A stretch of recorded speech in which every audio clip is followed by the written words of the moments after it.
I just want to talk about how much is at stake and the cost of inaction. So what it's costing companies to not be really focusing on their moisture content and reducing that variability and hit their target over and over. So we have a figure here that is looking at the cost of inaction. On the x-axis, you have weeks that are going by, and then on that y-axis, you have what this is costing companies. And this example is for different pet food products, and you'll notice that every week that goes by, this is costing tens of thousands of dollars. And we see this in pet food for lots of other products as well. So this is before anything has been implemented, and a lot of companies aren't even aware of what it's costing them to have a high degree of variability in their moisture.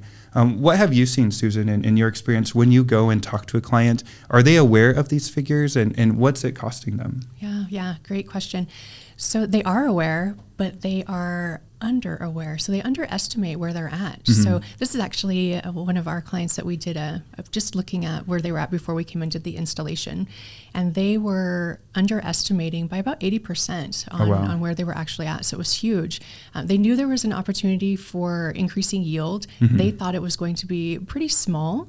When we came in and really started looking at data, because data is hard in food, a lot of times it lives in a paper record. Mm-hmm. So really digging into that and putting in the energy to see that, what we saw was that this was almost 8 times what they thought it was. So people are often underestimating where they can be mm-hmm. by controlling that process.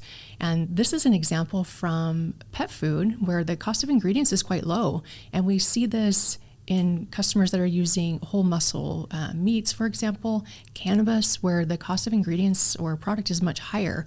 So you're looking at something that is cents here. This costs cents for ingredients versus cannabis, where you're looking at, depending on the market, 2,000 per pound. Sure. Or meat right now is very high. You're looking at $8 is pretty average for a price there. So this is exponential for those markets.